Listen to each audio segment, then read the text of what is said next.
Mahaiburu Anderea, legebiltzarkideo, sailburuok, lehendakari jauna eta gainontzeko entzuleok, arratsalde guztioi.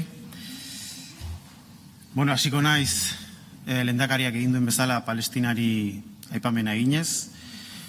Esateko, evidentea dena, genozidioa gertatzen ari dela Palestinan, eta genozidio horri ateak itxi behar zaizkiola, genozidio hori gelditu egin behar dela. Aste hon esan du Nazio Batuen batzorde batek, imperatibo etiko eta urgentea dela genozidioa gelditzea, eta estatuak dei egin ditu, beraien esku dauden baliabide politiko, ekonomiko eta legal guztiak baliatzera genozidioa behin betiko eta lehenbailen eteteko. Eta beraz, hau ez da gure atxekabea adierazteko momentua, hau ekintzarako momentua da.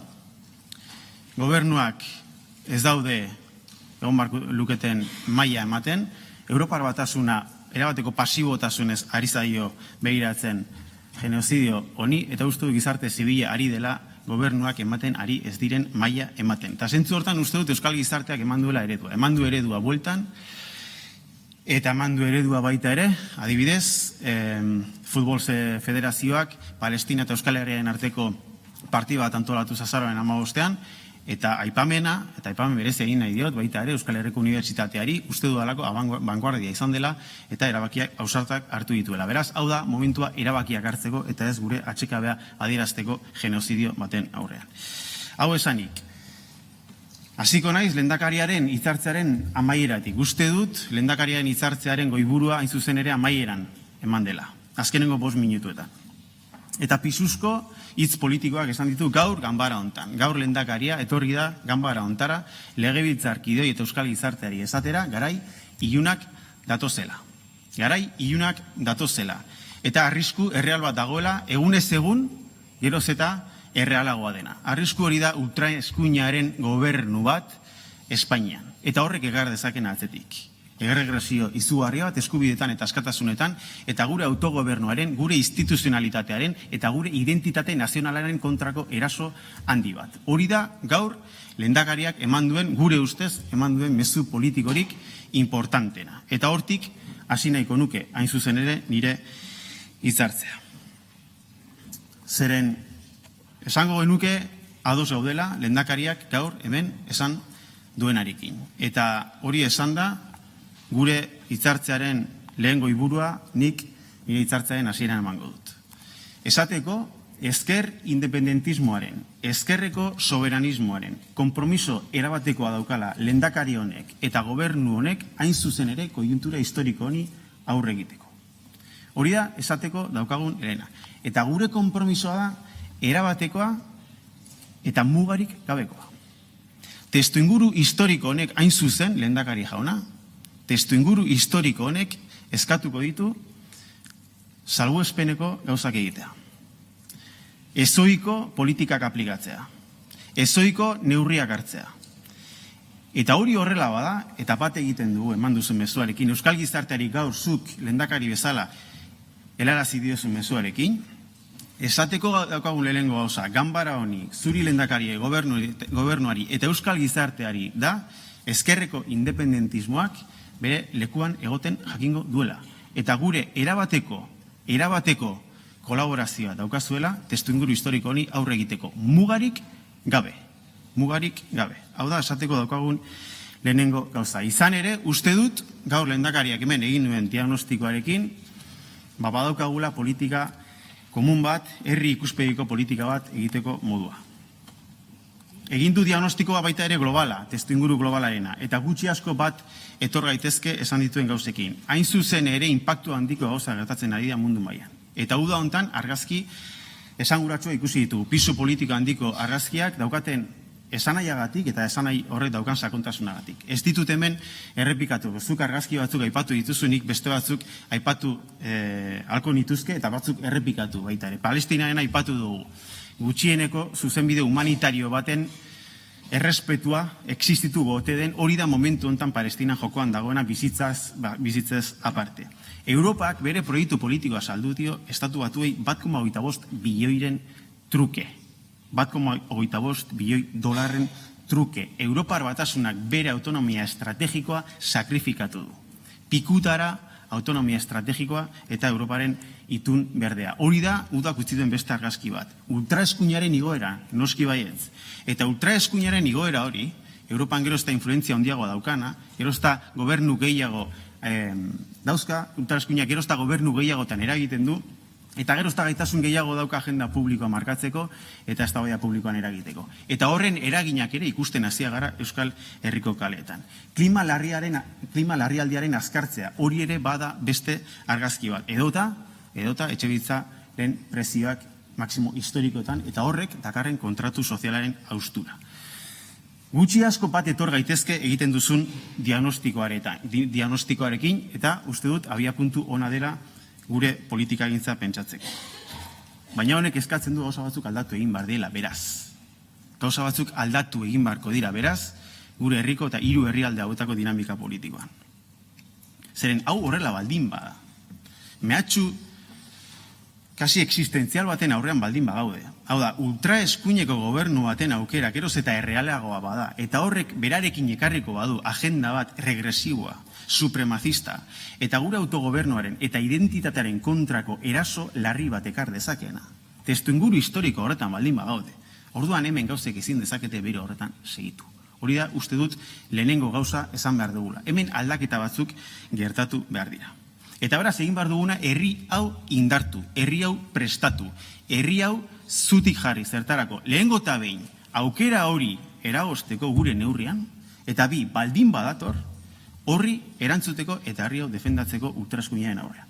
Eta horrek beraz eskatzen du, hemen gauza batzuk aldatu egin beharko direla. Zeren, herri hau martxan jarri behar baldin bada. Horri aurre egiteko, herri hau prestatu egin behar baldin bada. Jendarte kostiente bat behar badugu, politizatua. Kostientea denak testuinguru historiko ontaz, momentu ontaz, behar diogu herri honi eskaini horizonte politiko bat, horizonte komunitario bat, esperantza horizonte bat, eta beraz, uste dut horrek eskatzen duela bestelako politikagintza bat. Hori lehenik eta behin, bigarren, deigarria egin zaigu,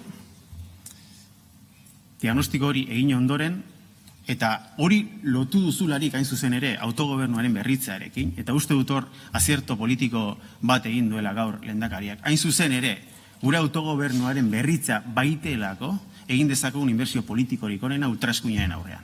Izan ere gure autogobernua, gure identitate politikoa, eta gure herri izara defendatu beharko badugu ultraeskuinaren aurrean, behar dugu autogobernu berri baten inguruko akordio politiko berri bat. Herri batek defendatu beharko duelako autogobernu hori baldin eta zuk aipatutako testuinguru historikorik gertatzen bada, eta esan bezala gerozta errealagoa da. Hori esan duzularik, gero nolabait alderdien esku utzi duzu langintza hori. Eta neurri baten ulertzen da eta justifikazio eman duzu. Baina uste dugu lehendakariak bestelako lidergo bat izan behar duela. Hau da, deigarria da oso, behin hori esanik, esatea, eta ekainean deituko duzula beste bilera ronda bat, eta orduan jakingo duzula ia alderdiok ze aurrerapen egin ditugun autogobernuaren inguruko akordio politiko berria. Uste dut lehendakariak bestelako lidergo, eta guk egotzi egiten diogu lehendakariari hain zuzen ere, testuinguru historiko hontan, autogobernuaren berrikuntza prozesuan, estatus politiko berri baten inguruko akordio politikoan izan behar duen lidergo politikoa. Uste dut, ezin zaitezkela baster gelditu eta zuk lehendakari zaren neurrian lidergo bat hartu behar duzula momentu hontan. Hori izan daik. Diagnostikoaren inguruan ados gaude, neurri handi batean matiz asko sartuko genituzke, matiz importante bat bai, eta hemen geldialdi bat egingo dut. Zeren uste dut, neurri baten egiten dela oraindik ere analisi fenomenologiko bat. Aipatzen da aldaketa klimatikoa, kontratu sozialaren haustura, etxebizitza larrialdia, Frantziako gertaerak adibidez, batzuk aipatzearen, eta ematen du, oie guztia direla, gertaera naturalak. Eta hemen ezer ez da naturala. Hemen erabaki politikoa daude oinarrian. Politika jakin bat, politika ekonomiko jakin bat. Hau da, etxebizitza larrialdien baldin bagaude. Izango da, etxebizitza politika jakin bat aplikatu delako, eta horrek alternatibo bat badaukalako. Beraz, diagnostikatu beharko da, zer den gertatzen ari dena momentu honetan. Eta datuek esaten digutena da, gertatzen ari dena dela, etxebizitza bihurtzen ari dela, geroz eta gehiago espekulazioa bideratutako ondasun bat. Eta hori dela hain zuzen ere prezioak goraka bultzatzen ari dena. Beraz, hor badago politika bat. Eta politika hori da neoliberalismoa. Da merkatuari aitortzea erabateko nagusitasuna. Beraz, merkatua da etxe bizitza eman behar diguna. Eta beraz, merkatuaren logikaren bidez antolatu behar da merkatuaren etxe bizitzaren merkatua. Hori da gertatzen ari dena. Beraz, egin behar dena da kausa politikoen inguruko azterketa bat. 114 pertsona hil dira uda hontan beroaren ondorioz 3 herrialde hauetan. Hori ez da fenomeno natural bat. Hor dago errealitate politiko bat. Eta klima larrialdia dauzka kausa politiko batzuk. Eta gara, ezin daitekena da, egora ontara ekarri gaituzten politikekin eta garapen ereduarekin segitu. Beraz, apuntatu ditzagun kausak, egin dezagun analisi politiko bat eta ez soilik fenomenologiko. Edo Frantziako inestabilidade politikoa aipatu da. Frantzian gertatu dena da, Behiru, lehen ministroak, planteatu duela 54.000 milioi eurotako rekorte programa bat. Eta horri, Frantziako Asamblea Nazionalak eta Frantziako gizarteak izan dio ezetz, zergaitik, horiese dielako hain zuzen ere 2008az geroztik aplikatu diren politikak Europan, austeridade politikak, eta badakigulako horrek ze ondorio dakartzan. Horre dakarren da, sufrimentu sozial izugarria eta demostratu da hazkunde ekonomikorik ez datorrela hortik. Beraz, inestabilidade politiko horren oinarrian dagoena da, autu politiko bat egin izana, hain zuzen, arazo baten aurrean dela, Frantziaren defizit fiskala. Baina horrek alternatibak badauzka. 1923an Rooseveltek, emergentzia nazional baten aurrean, depresio handiaren ostean, beste autu bat egin zuen, New Deal planteatu zuenean. Eta erabakizuena egitea interbentzio masibo bat ekonomian, eskaria bultzatzea eta horretarako gastua murriztu ez, baizik eta diru sarrera gehitzea aberastasunaren banaketa radikal baten ondorioz. Beraz, alternatibak egon badaude, beti ere neoliberalismoaren razionalitatetik kanpo pentsatzen bada. Beraz, egin dezagun azterketa politikoa munduan gertatzen ari denaren inguruan. Hori gure matiz importante handiena egin duzuen pixkat analisi orokorrarekin. Bigarren kontua diagnostikoaren inguruan, eta honekin bukatzen dut diagnostikoaren atala. Urtebete tardatu duzue puntu ontara iristen. Diagnostiko ontara, hau ez da gobernuak lehen urtean esan duena. Se espera un fuerte crecimiento económico, hau da bozera mala esan zuena, hain zuzen ere, ongizate ereduaren sostenibilidadean inguruko eztabaida ekarri genuenen ona. Nik neuk ekarri nuen ona, Eustatek 2026erako egiten duen proiekzio demografikoa. Eta galdera pausatu nuen mai gainean. Nola sostengatzen da osasun sistema baldintza demografiko horretan? Erantzuna, se espera un fuerte crecimiento económico. Gaur, esatera etorri zaretena da, hain zuzen ere, hemen kontratu soziala berpentsatu egin behar dela. Beste gauza bat esatera etorri zarete. Egin dira analisi entusiastak Draghi informaen inguruan. Eta guk esaten genuena zen, ez zegoela Europar Batasunik horretarako. Zuen alderdiak, ontza jodu, aurtengo aurrekontuak PPrekin adostearen aukera. Gaur esaten ari gaena da, hau diren izuzen ere, garai ilun horiek lidatuko dituztenak. Beraz, ontzat joda, itun importanteak egitera, garai ilun horren lidergoa hartuko dutenekin. Zuen alderdiko presidenteak hasi zuen bere agintaldia esanaz, estatus politikoa inguruko adostasun baten urgentzia etzuela berak halako horik ikusten. Gaur, lehendakariak esan duena da, hain zuzen ere, ultraeskuinaren mehatxuagatik importantea dela ikasturte hontan bertan iristea akordio politiko batera. Gutan amagu denbora aukera lehioa aprobetxatu behar dugula esanez. Eta hortan insistituz. Beraz, uste dut, zuzenketa bat dagoela zuen partetik diagnostikoa inguruan. Eta zoriontzekoa da, benetan, matiz batzuk jarri ditut, baina matiz horiek importanteak izanik uste dut maigaina jarri behar dugula, daukagula oinarrizko zoru bat, nondik euskal politika gintzaren etorkizuna pentsatu eta elkarrekin prestatu. Por tanto, este momento, si realmente coincidimos en el análisis que ha hecho hoy el Lehendakari sobre el momento histórico, y repito que son palabras de peso, el Lehendakari acaba de decir en esta Cámara, frente a los grupos parlamentarios y la sociedad vasca, le ha dicho además de forma solemne que este país afronta una situación en la que su identidad nacional, su autogobierno puede estar en riesgo por los ataques que puedan venir de un posible gobierno de extrema derecha en España, que es cada día más posible. Por lo tanto, si estamos en una coyuntura histórica de esas características, aquí se tiene que producir un punto de inflexión. Y el punto de inflexión, desde nuestro punto de vista, es precisamente poner en el centro del debate político vasco la agenda vasca, la agenda nacional vasca, que también lo ha nombrado, yo diría acertadamente, el Lehendakari. No es suficiente con gobiernos de mayoría absoluta para poner en marcha un país ante una amenaza de estas características y de este calibre. Necesitamos un país consciente, un país politizado, un país que tenga un horizonte comunitario. Necesitamos preparar el país, empoderar a los ciudadanos y las ciudadanas vascas para hacer frente a una coyuntura histórica como esta. Y yo creo que la agenda vasca se tiene que construir sobre dos pilares fundamentales. La primera, poner el centro de gravedad político de la conversación política en el país. Durante el primer año de legislatura, aquí se ha hablado mucho de Trump, de la Comisión Europea, de Draghi, de Letta, de España, y está bien porque nos afectan, queramos o no, y hay que estar en todos aquellos foros donde haya algo en juego que afecte a este país, a la sociedad, a la economía vasca, a las instituciones vascas, sin duda alguna. Pero creo que se habla bastante poco del país, de la realidad del país. Y toca hacer un análisis más prospectivo que retrospectivo. Más prospectivo que retrospectivo en ese sentido. Hacer un análisis riguroso, un análisis sintético del estado de la nación y seguramente compartirlo con la sociedad vasca. Y segundo, estamos de acuerdo, hay que aprovechar la ventana de oportunidad. Hay que aprovecharla. Hoy el Lehendakari también ha utilizado este término, ventana de oportunidad, que no sabemos por cuánto tiempo se va a mantener. Por lo tanto, urge aprovechar la ventana de oportunidad precisamente para tratar de llegar a un acuerdo político en torno a un nuevo estatus político. ¿Por qué? Porque estaríamos definiendo un nuevo suelo político desde donde pensar el desarrollo de la sociedad vasca y la nación vasca en el siglo XXI.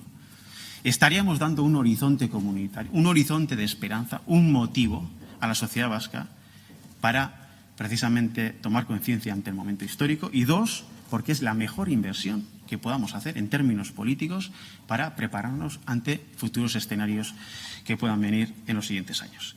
¿Qué es la agenda vasca desde nuestro punto de vista? La agenda vasca es aquella agenda vasca que pone el centro de gravedad de la conversación política en el país y desde esta parte del país, de los tres territorios, persigue acuerdos de país, acuerdos entre diferentes tradiciones políticas para pensar, definir y desarrollar políticas públicas transformadoras que nos hagan avanzar como país, como sociedad y como nación, y persiga un acuerdo político en torno a un nuevo estatus político, que nos reconozca como nación, que nos permita una relación bilateral efectiva con el Estado, que nos dé un nuevo fondo de poder para dotarnos de las herramientas jurídicas y políticas para hacer frente a los retos del siglo XXI y nos dé un blindaje para que no suceda precisamente lo que ha sucedido con el Estatuto de Gernika en los últimos 46 años. Después de 46 años seguimos debatiendo sobre el cumplimiento del Estatuto de Gernika.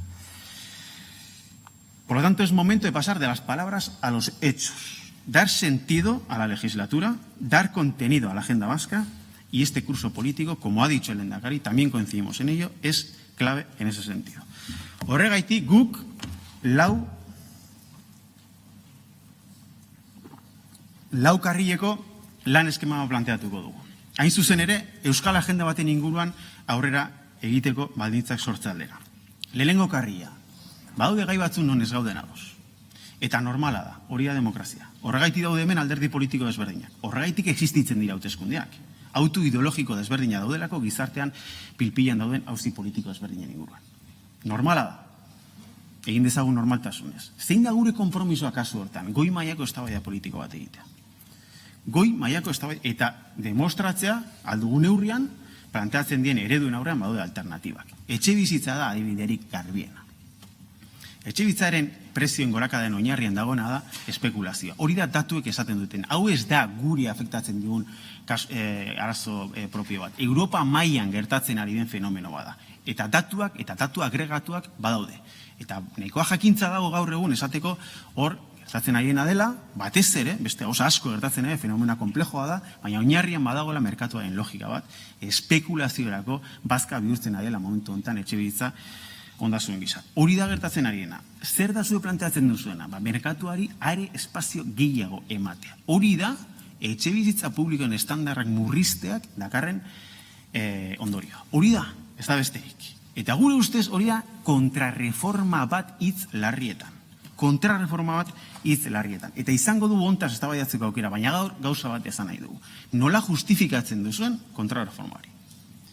Justifikazioa sektore pribatuak ez duela nahiko rentabilidade ateratzen promozioetatik. Hori da justifikazioa.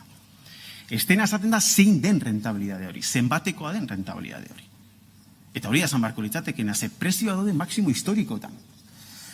Etxebitza kosteak, eraikuntza kosteak igo direla bai, baina etxebitza babestuaren prezioak ere igo dira, gutxi asko proportzio berean. Beraz, zein da gaur egun rentabilidade zehatza? Hori da esan barko litzatekena, justifikatu nahi badain zuzen alako erreforma legal bat, sektore pribatuak ez duelako behar besteko rentabilidadik ateratzen. Izango du ontaz hitz egiteko denborari, baina ados egon gaitezke ez gaudela ados. Hori bada adostasun bat. Egin dezagun eztabaida jaso bat eta hori izango da gure konpromisoa. Badago bigarren karril bat, eta da, egon daitezke adostasun partzialak. Denean ez gaude ados, normala da. Osasun mai bat ditu eta 24 lantalde martxan jartzen badira, normala izango da gauza batzutan ados egotea, ez? Normala izango da. Egin dezagun eztabaidat eta posible da iritsi gaitezen akordio partzialetara. Hori da bigarren karrilan planteatzen duguna. Eta hor ikuste ditugu osasuna, ikuste ditugu segurtasuna, eta ikusten dugu industria politika. Gure ustez osasun gintzari dagokionez, pasatu zarete fase negozianista batetik arazo onartzera. Aurreko gobernuak, PNV-PSN gobernuak, ukatu egiten zuen Osakidetzan arazo bat zegoenik. Gaur gobernurik honek rekonozitu egiten du arazo bat daukagula. Orain kontua da konponbidea jartzea. Gure ustez, gehiago nahi izan da gizartean dagoen pertzepzioa aldatu, Osakidetzarekiko, eta lehen etxida hori, beste gauza batzu baino gehiago, eta uste dut hori izan zela gutxi asko gertatu zela osasun mailaren prozesuarekin bere azken fasean, eta uste dugu hemen, serio hartu behar dugula.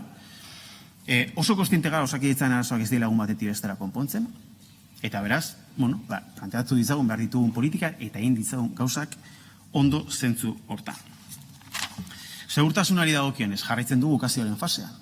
Uste dugu, estali ezina dela arazo bat daukagula, Ertzaintzan eta Arkauten. Eta informazio publikoa daude, hor esaten denaen erdia egia balitz, rekonozitu beharko nuke krisi instituzional bat daukagula estali ezin dena. Arkauten egon dien dimisioak, uda hontan, hortaz hitzegin egin behar da. Eta segurazki hor ikusten dena da, arazo bat daukagula. Eta hontaz hitzegin egin behar da. Hau izin da gai tabu bat izan, eta uste du segurtasunaren foran hontaz ere hitzegin egin behar dela. Industriari dagokionez. Pasatu gara fase batetik, non egiten zen, egin ziteken industria politika ikonena zen, ekizititzen ezena, fase batera, non onartzen den industria politika aktibo bat behar dela. Monografiko bat ospatu genuen, gure ikuspegia badakizkizue. Oso batzutan ados gaude, beste batzutan ez. Jarraitu dezagun aldugun horretan, elkarlanean etorkizunean ere.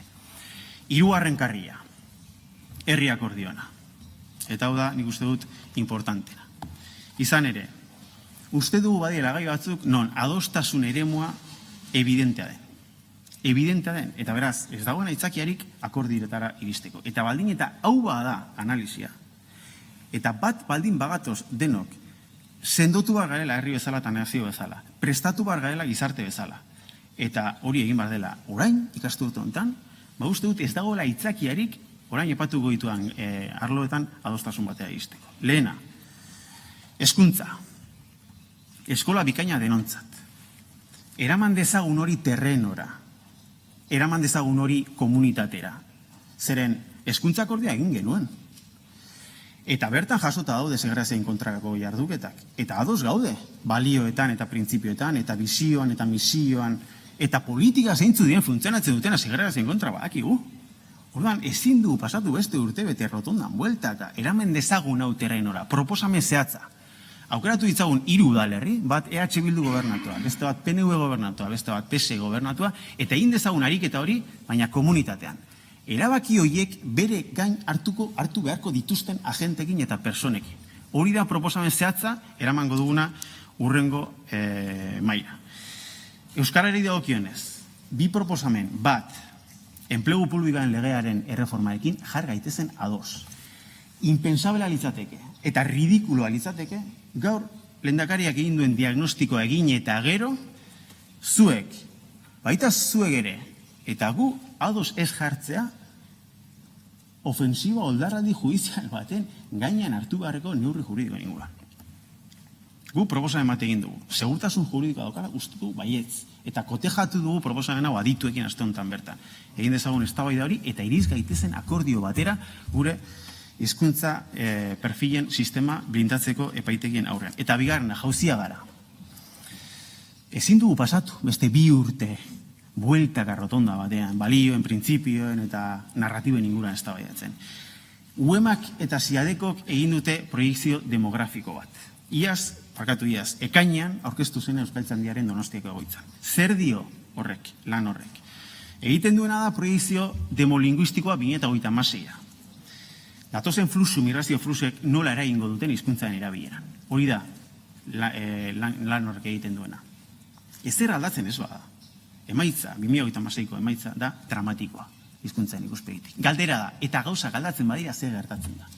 Beraz, orain tokatuko litzateken ariketa gure ustez da ondorengoa.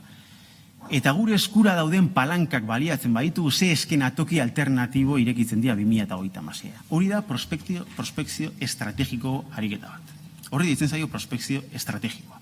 Hori da gure ustez egin beharko litzatekena jauzia garan.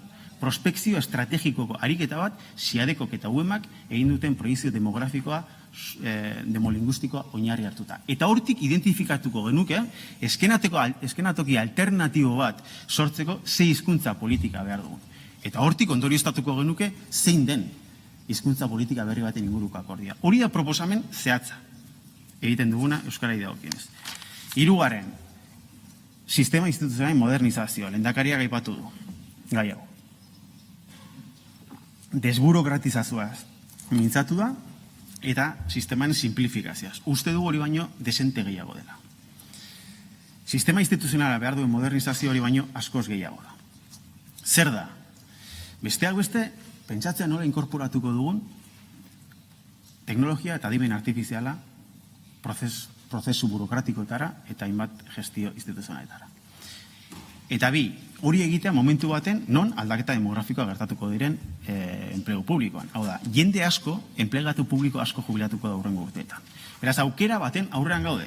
Zeren, prozesu burokratiko batzuk automatizatuko baldin badira teknologiaren eskutik, enplegu bat amortizatuko da. Baina, funtzio publikoaren beste alor batzuetan behar dugu enplegu publiko gehiago.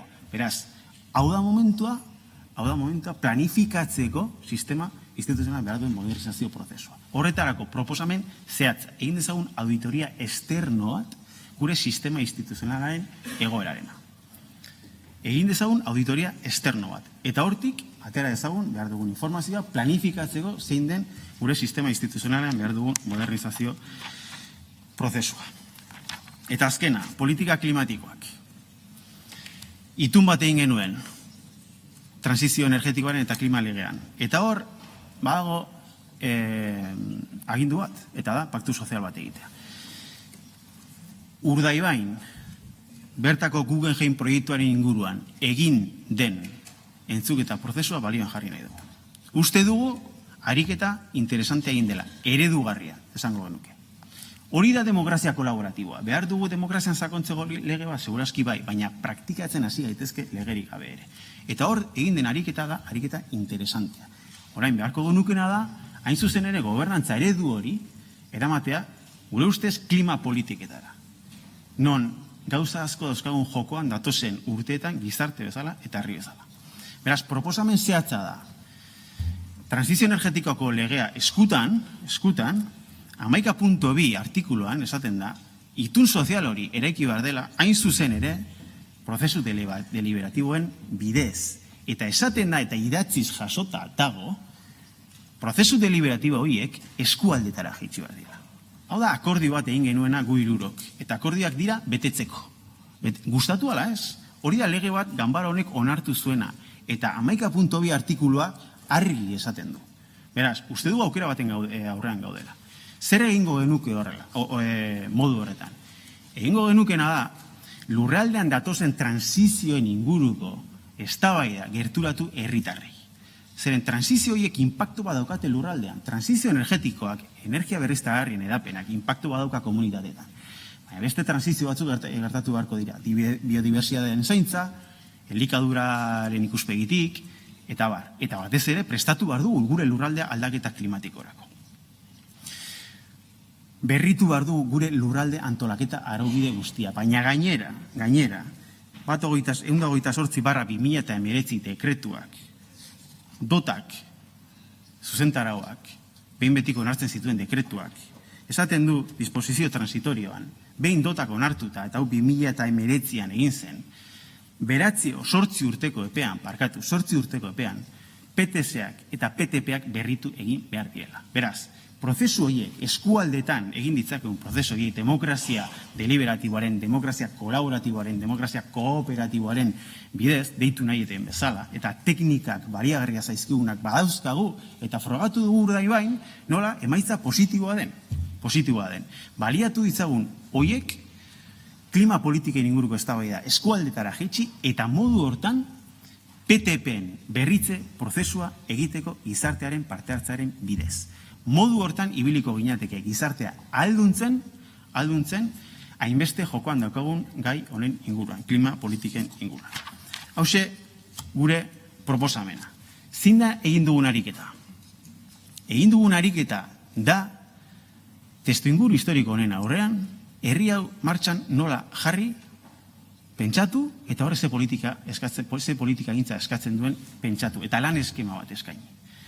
4 adostasun aukera jarri ditugu mai gainean. 4 herri akordio posible.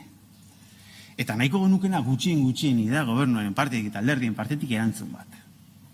Eta erantzunik ez badago, ulertuko da ezezkoa dela. Zortara ere ohituak zaudete.